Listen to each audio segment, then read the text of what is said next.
Hello all, and good afternoon, and thank you for joining a panel about payments. It's all about technology. And we'll do a deep dive into how technology is changing both e-commerce payments, where Christophe and Hemlata can bring a lot of knowledge into this topic, and where we'll talk about corporate payments and infrastructure. So I would like to first introduce myself. I'm Melisande Mual, the publisher of the Paypers, a leading global source of news, research, and analysis for professionals in payments, fintech, and commerce. I would like to start with asking you to do a quick self-introduction. So I would say ladies first. Hi, everybody. My name is Hemlata Narasimhan. I'm with Visa. I lead our merchant and acquiring business across Europe. In this capacity, essentially, I work with some of our largest clients who are bank partners. I also work with a lot of large retailers. And the mission is essentially to find new ways of adding value to our merchants, finding ways to expand acceptance in new sectors, in new markets, and forge partnerships across the ecosystem to help do that in a productive way. It's great to be here. Hi, I'm Michael. I'm the CEO of a company called Form3. We're London-based. We're a B2B technology company, and we provide payment technology to regulated financial institutions.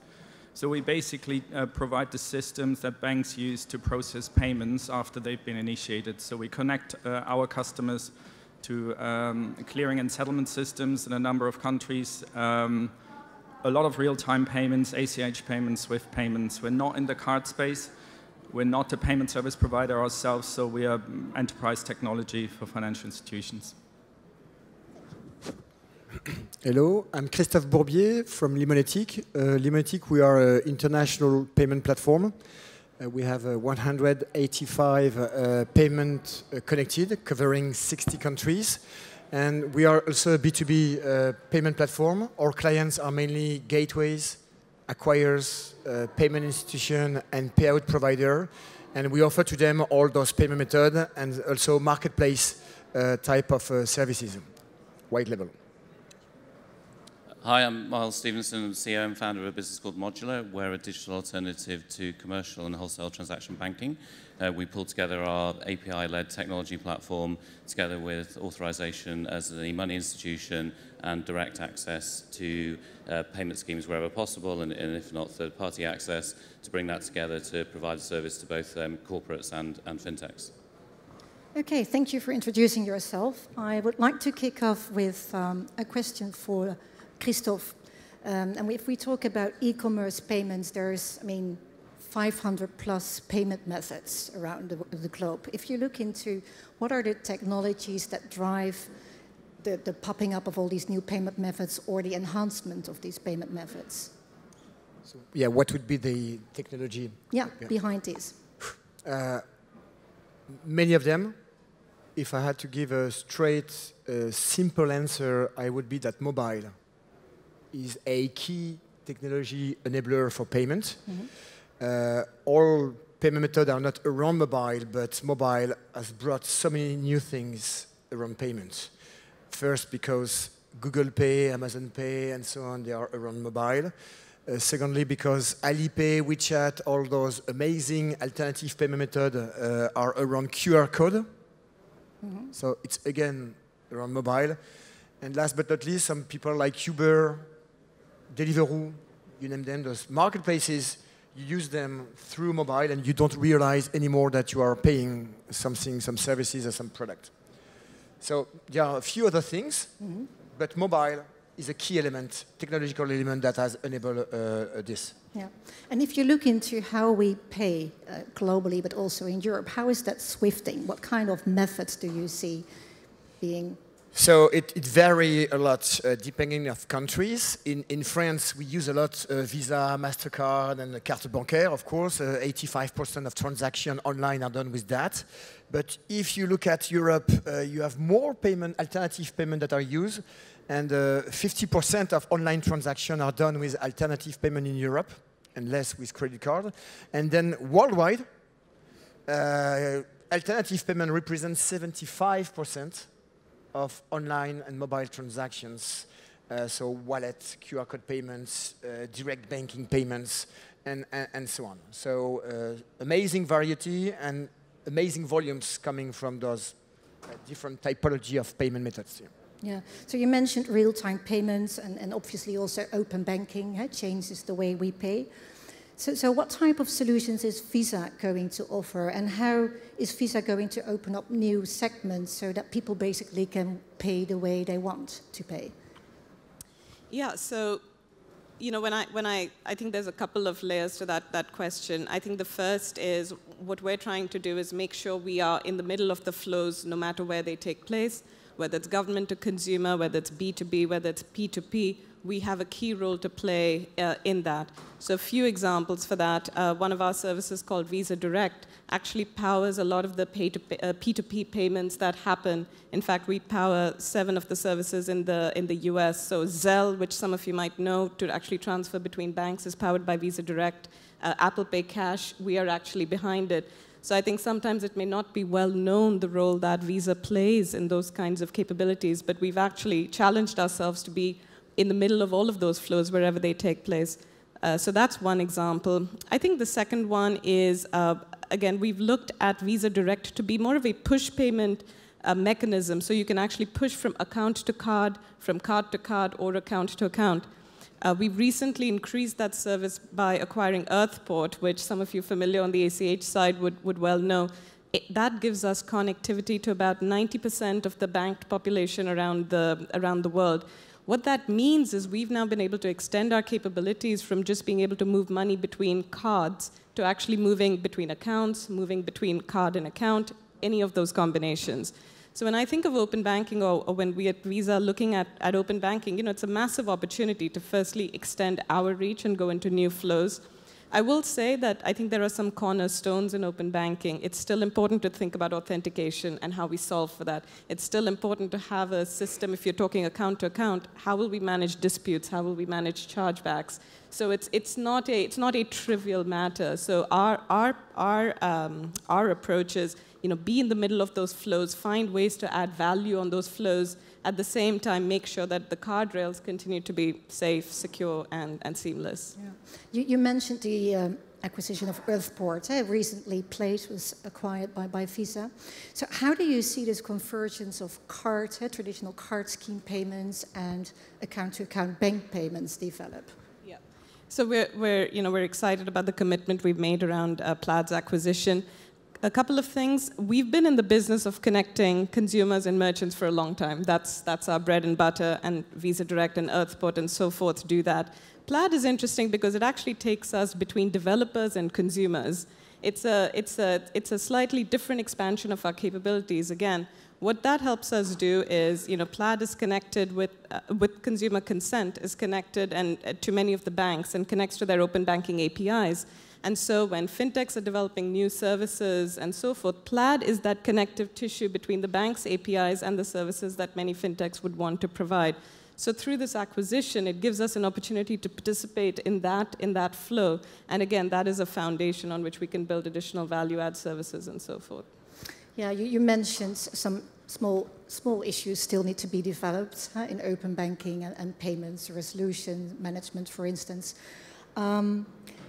And it's actually just about to happen. If I ask Michael, the UK is 2 years ahead of Europe when you talk about payment initiation services powered by open banking.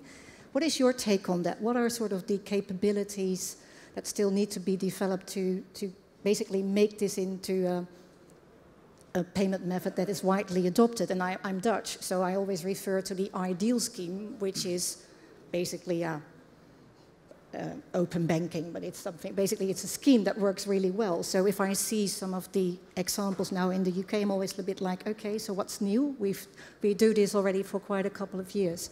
So, but what do you see still needs to be developed to make this a real relevant payment method, basically, in e-commerce? Sure. So sometimes in these events, I feel a little bit like the odd one out because I look at payment innovation in a slightly different way and maybe more from a back-end perspective. And what I mean by that is that, regardless how you initiate a payment, at the end of the day, the value is still exchanged through a clearing and settlement system, and typically through a central bank account. And there's a lot of innovation in that space as well, but it's not quite as visible. So most of the innovation that people are talking about is actually happening in the front end. New user experiences, I listened to the PSD2 session earlier, new providers who connect other providers through to other providers to the clearing system. So there's almost a Cambrian explosion of sort of user experiences at the front end. But at the end of the day, it all funnels down to a settlement process that happens on relatively traditional payment rails, either through ACH, real-time payment systems, or real-time gross settlement systems, so the CHAPS and the CHIPS of the world. We connect banks to that, and there is innovation in that space that is sometimes slightly overlooked and will probably drive a lot of the innovation in the front end in the long term. First and foremost, obviously, the arrival of real-time payments in many geographies around the planet. In the UK, we've had real-time payments for the best part of 10 years, 15 years, and there are now more real-time payments in the UK than ACH payments, so that has flipped. There's still a back system out there, there's still a 2-day settlement process out there, but it's mainly used for salaries and utility bills. So real-time payments have arrived in Europe, real-time payments are about to arrive with TCH real-time in the US, Hong Kong, Singapore, Australia. So there's a lot of countries out there that are only now getting to a point where the settlement of a transaction behind the scenes between those banks can actually happen in sub 2 seconds. And that's a major piece of innovation that hasn't really fully landed in all countries yet. On top of that, I think clearing and settlement systems are developing capabilities that you could see as value added that are actually quite interesting. For instance, in the UK, there is now a system called confirmation of payee, which maybe many of you won't have heard about. But it is now possible when you initiate a payment to basically check that the account name of the beneficiary is actually belonging to the account number. So there's a call out actually through the open banking infrastructure to the beneficiary bank to check that. And it responds in real time, so you can actually, as a consumer, make sure that you're not victim to push payment fraud on that side. Request to pay, you know, a lot of other sort of functionalities that are developed at industry level at the sort of in the plumbing layer are now starting to permeate into the front end. And I find that really exciting because it deals with one major issue, and I think some of that came through in the session earlier, and that is that payments are typically subject to what we call externalities. So there's really no point in building a PSD2 compliant solution if we can't reach all of the banks, right? And the place where all of the banks and most of the payment service providers are coming together is actually the clearing and settlement system. And that's where they agree on the rules, and where they actually make payments safe, fast, and efficient. And I think that's a really exciting development that is taking place in many countries around the planet. Okay, so you mentioned the clearing systems and as a key component in the plumbing.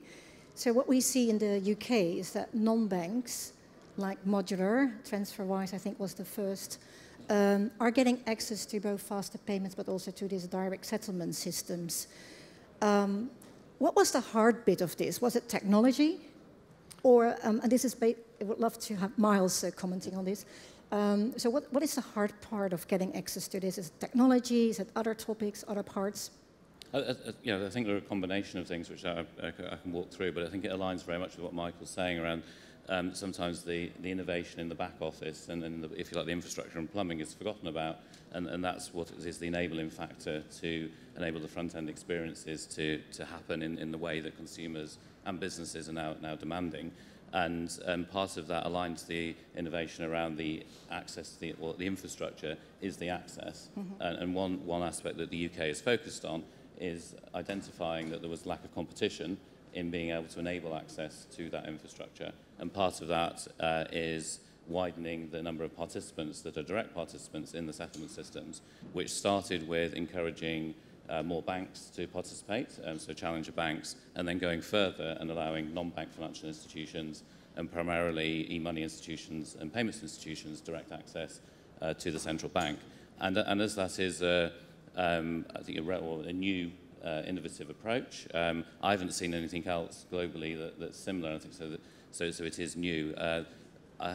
There's been a good process and a very cooperative process, but not, as we were talking earlier, not a standard click on the website, download a form, fill in the application form and submit it. It required a lot of coordination between the bank, the central bank itself, the Bank of England, our regulator, the FCA, and also the payment networks, of working very cooperatively, of bringing together all of the components from understanding the risk and compliance aspects, the actual understanding of the payment flows and the settlement systems and how we participate in that, and liquidity requirements, and then obviously the scheme rules and being able to board both from a rules and the technical aspect into it. So the coordination of that has probably taken us, I think, about 18 months end to end to get through it. So that must have been a pretty costly, basically, process. Not, I mean, hires the barrier of entrance. I mean, I think it's only 4 parties that, or non-banks that have access now. It's growing. It might be 4 or 5 now, but yeah, it's extending in terms of the number of direct settling participants. Yeah, and what is there for you to gain on this? I mean, what is sort of the business opportunity for you and for the segments that you're going after? For us, it was really 2 main factors. I mean, there's a whole set of associated factors, but it really was certainty of supply.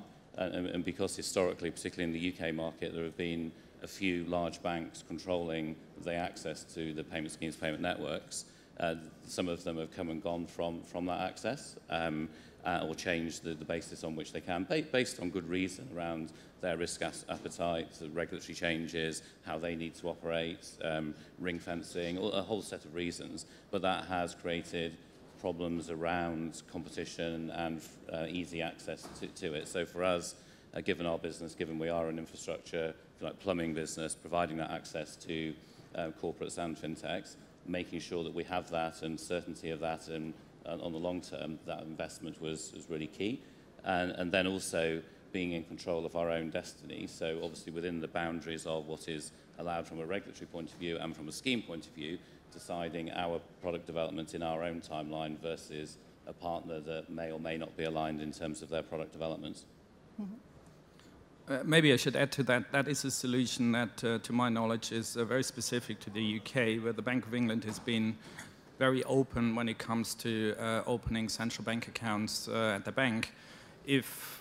I hope you will agree, Modulr tried to do this in Europe today. You can't get access to the clearing and settlement systems because you need a Target 2 account, which is not open to non-credit institutions in general. So the options that non-credit institutions have in Europe are either to go indirect, so work with another bank. That's a structure you wanted to avoid in the UK.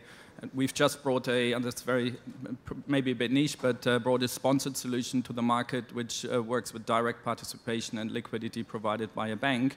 But in general, you would have to work with other providers. The problem with that is, in my view, goes back to the heart of agency banking, that you basically find these nested relationships where a payment service provider works with another payment service provider, works with another payment service provider, and at the end of that, there is a bank. But at the end of the day, the bank doesn't necessarily know anymore what the original payment was all about. And I think that's an area that I think the EBA and the central banks will have to look at to see how they can actually open up direct access to the clearing and settlement systems for non-banks. Yeah, I'd agree. I think either you ought to work out how to make clearer or delayer that sort of structure you describe in terms of visibility, which is a difficult thing to do, or providing the access more broadly as we have in the UK. And yes, you're right, we can't get that access at the moment to a Target 2 account, but we'd love to. So, and what does this bring to the market? What kind of friction do you solve for fintechs, for corporates? What is sort of the benefit for them? Well, on the fintech side, it solves that problem that Michael's describing in terms of the banks and other providers being nervous about that layering and therefore removing some of those layers because we're removing some of the layers ourselves by the direct access, but also being able to provide partly technology solutions, but also operational structures that allow us to board fintechs and be clear on the regulatory structure and how we're issuing accounts, and having visibility of the accounts that are being issued by the fintechs and being able to monitor those and ensuring they are compliant as the funds are flowing through our platform. Okay. So how should bank respond on this? If some of the friction is being solved, I mean, with new players like Modulr and TransferWise, what is the impact for banks, and how can they respond on this and to basically stay in the game? Well, banks, especially big banks, have had the benefit of critical mass. So, you know, at the end of the day, payments are subject to huge economies of scale. And, you know, of course, if you have 25 million retail customers on your books and you process 2 billion payments, you can afford a fairly complex infrastructure. Now, the issue with that is that the alternative infrastructure, so cloud-native technology, component-based architecture, API-based processing, even in the back office, has now reached a point where the big banks are actually coming under pressure, and small providers can actually achieve similar unit economics that only the banks could traditionally achieve, where they process billions of transactions. How do the big banks respond to that? Of course, they look at the same technologies, but it requires, obviously, technology transformation. These are massive projects that they've embarked on. But it's quite similar to many other areas of traditional banking where new technologies are coming in, whether that's in core banking, whether that's in wealth management, and you know, the tier one players are starting to adopt these. It's much harder for them. They're still very much protected by economies of scale and the sheer size of the operations to achieve those unit economics, but they can see the end of that road, and they need to invest in better technology to basically maintain their position. So if you basically look into real-time payments, there is obviously a great scheme in the UK, there is separate credit instant in Europe, but what is the state of affairs if we look into a pan-European instant payment scheme? Where are we? I know there is a deadline in November to achieve a certain critical mass. Where are we? Is that going to happen this year? Is there? You know, what we've done is we've looked at the adoption of real-time payments in a number of different countries, and Europe is actually not too bad. So what you have, as I said, is very much that reachability problem. So you need to be able to reach a certain number of accounts with that payment system in order for people to build a proposition to send payments, if that makes sense. So it's the old fax machine problem. Doesn't make sense to have one if nobody else has got one. And, you know, that's the same in payments. There is externality. Now, the adoption happens much faster in Europe than, for instance, in the US with TCH real-time, partially because of Zelle and Venmo, of course. But it is happening, and the reachability point, I think, is pretty much solved, as most major banks are now live on SEPA real-time, so you can actually send money to them. We believe that, and we know, because we're working on these projects, that that will very quickly achieve critical mass, and that will happen much faster than it did, for instance, in the UK, where it kind of took 5 years to get to a point where it kind of made sense to invest in this. And if you look to the cross-border component, what is your take on that? Are you as optimistic about that as about the speed in domestic real-time payments in Europe? Yeah, I mean, in Europe, it's not an issue because you can actually reach all these banks through a centralized infrastructure with the EBA. So you can solve for all of your cross-border payment needs within Europe through a central infrastructure. I think what's really exciting and what will happen in the next 5 or 10 years is basically that the cross-border payment rails will adapt to the real-time payment systems in the relevant countries. So I think we will see a situation where all of a sudden the connectivity between SEPA real-time, UK faster payments, and TCH in the US will provide a seamless, low-cost, cross-border real-time payment experience that is today only achievable with cards, really.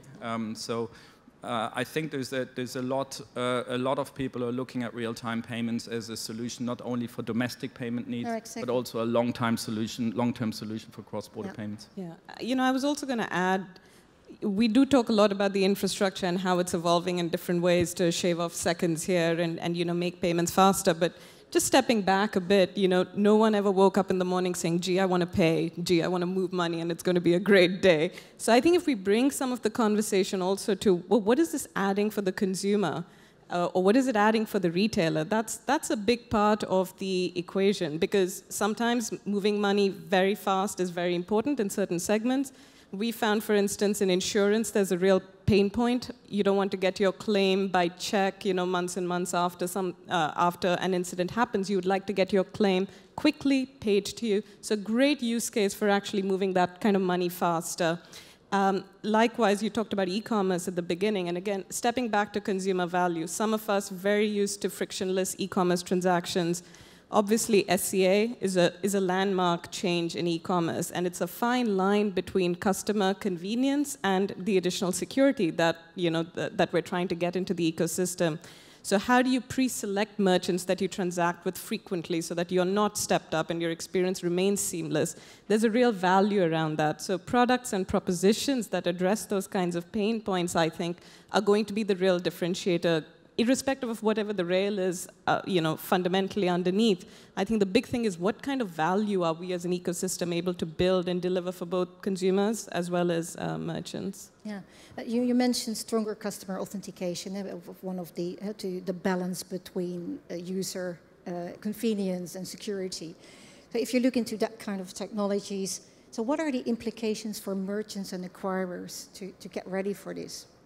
I mean, there's some delays, obviously, but... There are dates, yes. there are many dates, and I'm sure there have been many sessions here that have talked in, excruciating detail about what's happening and what it means. Again, so stepping back, I think the real aim is to try to get to the ecosystem to a point where we can balance those two things, user experience and security. One of the core technologies that certainly we, Visa, along with other players in the ecosystem are working on is the 3DS technology. So that's the protocol that actually helps merchants and our banking partners get compliant with the regulations. 3DS 2.2, which is the latest protocol, helps optimize for SCA exemptions. So one of the things that many in the audience might know is not every transaction needs to be stepped up or needs to be authenticated with two-factor authentication. The way you know that you're exempt from that, you need to have the inbuilt intelligence to say, this transaction low risk, this transaction low value. So the protocol actually helps optimize for those sorts of exemptions. It's also meant that we as an industry need to be more front foot in developing the services that consumers and merchants will need. So the example I talked to you earlier about, which is if you transact with a merchant frequently, you want to make sure that's recorded somewhere so that's not stepped up every time. So the product that we're developing around that is called Visa Trusted Listing, meaning you can select that is a merchant you transact with frequently, and then you can send that information to the issuer as well to say, hey, this is a known merchant, don't step me up. So it's that sort of innovation. Exactly, whitelisting. So that's the sort of innovation that I think SCA is making the industry come up with. And it's that fine line, again, that we're looking to develop. Yeah. What other technologies is Visa investing in to enhance the shopper experience? Not only in e-commerce, but basically across channels. Yeah. Great question. So one of the big challenges still out there in the retail space is how do you help a consumer go between online and offline, right? I want to be sitting in my house shopping online, but I want to go in store, pick up the item. I then want to return somewhere else at a mailbox. How do you actually make that whole loop happen seamlessly? One of the key things in that is authentication. How do I know it's you everywhere? And I think those are the sorts of innovations that we're working on, is having the right authentication technologies, tokenization, for instance. So no merchant is storing your card details on file, which we know, could be risky, but you've actually got this anonymized number instead, which is a token that helps store that information. So those are the technologies that help bring those kinds of experiences to life. Another example, just to, again, bring this idea of consumer experience and merchant experience to life, which I love, is around parking. Probably one of the most painful things we all do. You're driving around trying to find parking space. And we worked with a great partner in the UK, which has developed a frictionless app for parking. So there are road sensors, which can, you just drive over the sensor, your session starts, you're done, you just drive away. And in the background, you're billed for the time that you parked. Now, that is just the first level of use. On that, you can add things like the merchant that you're parking next to could send you a real-time offer to say, hey, come in, and I'm going to give you 2 hours of free parking. So, right off the bat, you get the opportunity to add these delightful consumer experiences on top of some of those core technology propositions. Yeah, thank you. If you look into e-commerce payments and then the complexity below the invisible part. We are mentioning 500 plus different payment methods. There's pay-in, there's pay-out. So what sort of technology do you use or do you see getting more relevant, Christophe, to basically manage this whole process of basically payment integration? Well, yeah, because when you think of those 500 payment methods, those wallets, those 500, QR 200, codes, 300, yeah. There's different numbers around that, but there are so many different payment methods, credit card being one of them, real-time payment being one of them, but you have so many other payment methods that are around on the planet. As we said before, 75% of transactions are done with payments that are not yet real-time payment or credit card payments. That's important. So what it means for let's say, a shop, retailers like Louis Vuitton, that wants to sell its bags all around the world, they need to make sure that they can have access, they can offer those payment methods that users want to use in their country, in China, in South Africa, in Indonesia, and so on. Okay, that sounds obvious, but that's it. But for retailers, in a way, what he has to do to make that simple is a bit what you've described. You need to have this connectivity, not to banks, but to the payment method themselves. These are not banks, but these are acquirers, Alipay, WeChat, Lydia, whatever else. So you need to have this connectivity to with those payment methods. You have also to manage some files somewhere, some data that you have to retrieve from those 500 payment methods. And then you have to make sure that you are going to receive correctly the funds coming from all those different payment methods around the world. So that's a tough job. But I would say, and that's a lot about technology, but to me, that's not the main, that's not the most complex part of international payments. So and it's the not complex all about one technology. is not around technology. There is a big one that is around contractual with those payment methods, about compliance, about license. And license, compliance, contract, it's not about technology. So for Louis Vuitton, let's get back to Louis Vuitton that would like to accept payment from WeChat, Alipay, iDeal, and so on, all around the world. Yes, this is about technology, but this is also a lot about contract relationship with those different payment methods. So technology is everywhere, for sure, but this is not, payment is not only about technology, flow of payment at least. Yeah. So there's obviously more on this. So what would be your comments on this, Michael? I mean, you're a technology company, but if you look into sort of the evolvement of payments and the evolution of the payment landscape, what are the key other drivers you see for innovation in the plumbing or in the space? Again, I would repeat what I said earlier. Real time is becoming more of a thing. And the implications are actually quite stark when you think about the difference between a real-time payment and a non-real-time payment, because yes, it is a user experience. It might be under 2 seconds, but you know, a lot needs to happen in those 2 seconds, and that includes, for instance, fraud checks. So I think there's a lot of people thinking about and working on, including ourselves, how we can actually make a real-time payment safe. That's a big topic. In general, again, I'm not the expert on the front-end side. I think, you know, there's a lot of stuff happening there in terms of payments becoming invisible and, you know, Internet of Things and, you know, all that. That's not my area of expertise. But what I can say is on the payment execution side, it's all about cost. It's all about real time. Payments are becoming cheaper all the time, and that puts a lot of cost pressure on payment service providers. There is, when you look at it, massive overcapacity in payments. So you haven't come across a bank that has told you we can't process that additional payment anymore because we ran out of capacity.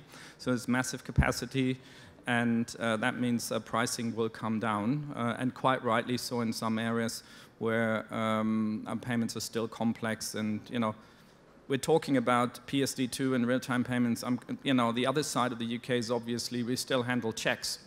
and quite a lot of them. And I've been in the business for 30 years, and all that time, checks were dying, and they're still dying, and they're still there. And I know there are many countries in the world where that is also true, not so much in Europe. So again, I think the big trend is, for me, payments are disappearing in terms of the user experience. So as you said, nobody likes to make a payment, so they just happen.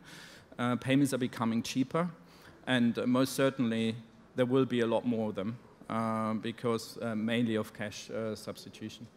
Yeah. And if you look into the payment experience of underserved segments, for instance, SMEs, and the use cases on top of real-time payments, open banking, could you give some inspiring examples of, you know, if we talk about consumers, we always talk about the invisible part, but what is sort of the value-added services that can be developed on open banking and instant payments for SMEs? Well, I think a great way to think about it is, if you look at where Fintech has come from and it is going, is that, I guess in the early stages, it was about building new propositions. So it could be a new lending proposition, it could be a new account proposition, it could be a new insurance proposition, all of which will continue. I think, and if you look at across all the different participants on the panel here and through the conference, we're moving into a different phase where it's about Fintech becoming a platform, and therefore becomes more relevant to be able to be integrated, embedded into other platforms and non-financial platforms. So that can be payroll, accounting software, travel booking, some examples where we're working. And that makes the payments experience in these processes more accessible to SMEs, where perhaps they might not have been able to access them as readily or as cost effectively. So it's making in those underserved parts of the business market, this type of capability far more available and readily. Can you elaborate a little bit on the payments industry? Yeah.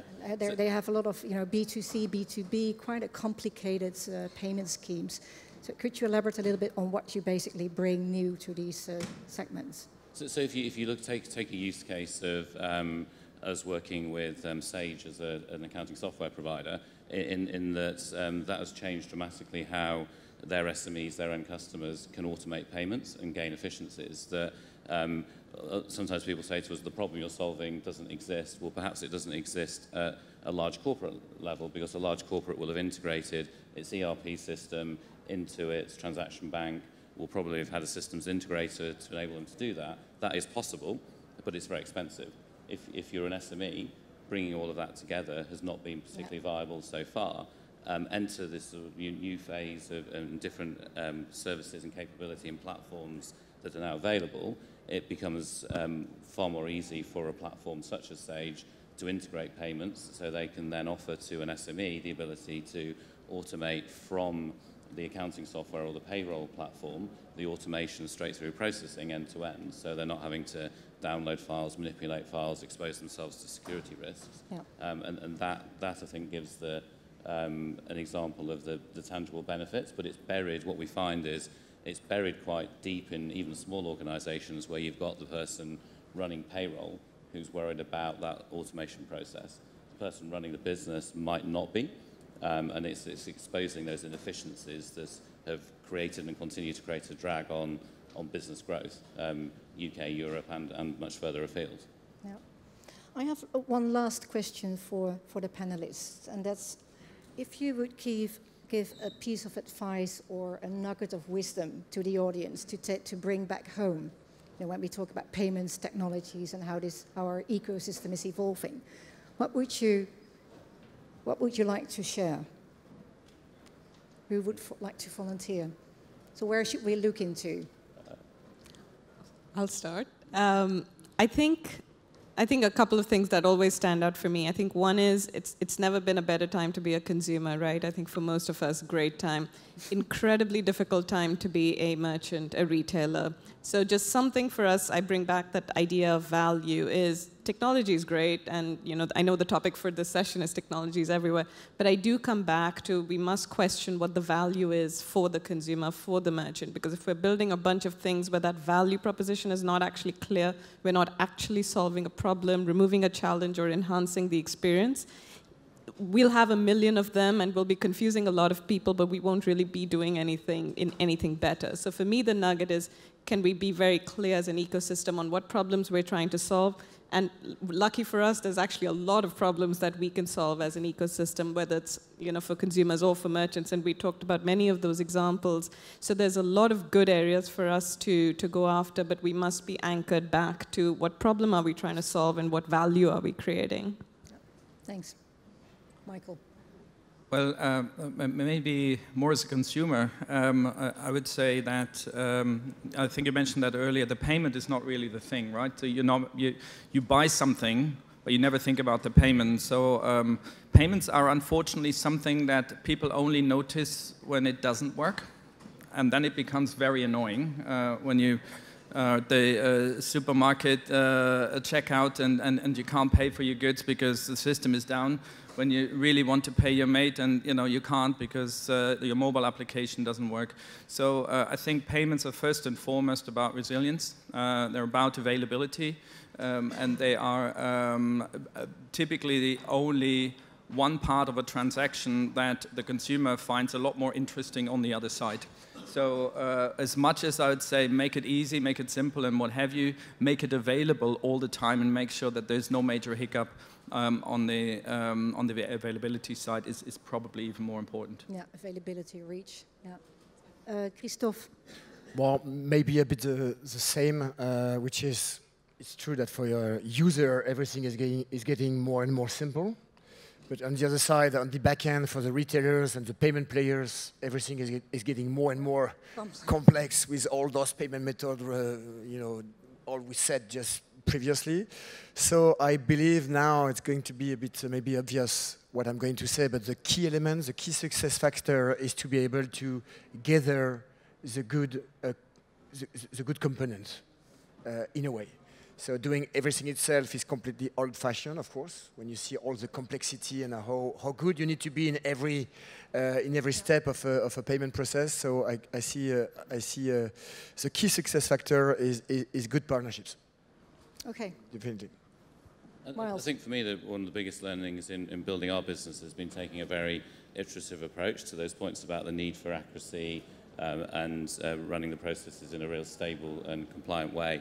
But dealing with then the complexity has been gradually building. And so, for example, if we'd waited to get central bank direct access to the Bank of England before we started building Modulr, I don't think we'd have ever got off the ground. So working with other providers, gradually iterating, gradually improving to make sure we could understand what the requirements were, and back to that, what do the consumers, what do the businesses really want, start to understand them by exploring them with what might be a less than perfect solution to start with, and then iterate very quickly through to a much stronger, better solution.